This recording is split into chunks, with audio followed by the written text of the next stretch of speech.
Okay, let's look at if, as if, and else.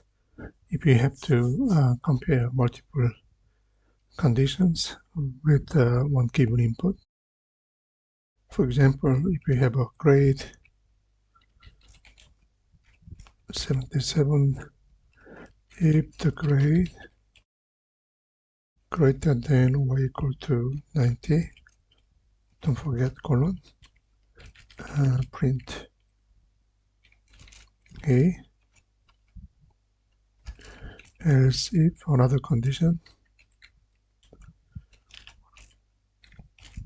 80, we print B. That means this condition will be evaluated if it's true, if we are going to be here. In this case, grade is 77, that is not true. So coming down to the second condition, that is also not true. So we are going for else if grade greater than or equal to 70, and we will say print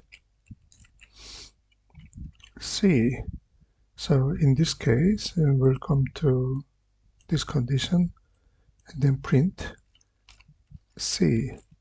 Just in case grade is greater than or equal to T, we print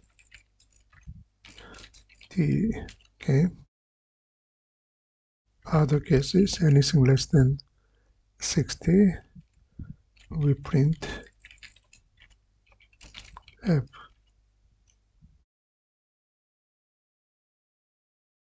So let's see.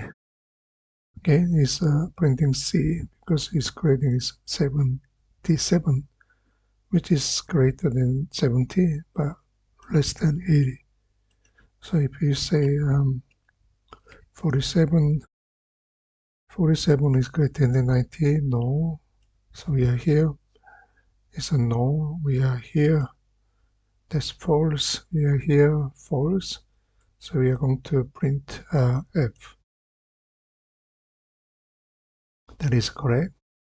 You can try with, let's say, 97. 97 greater than or equal to 90. So print A.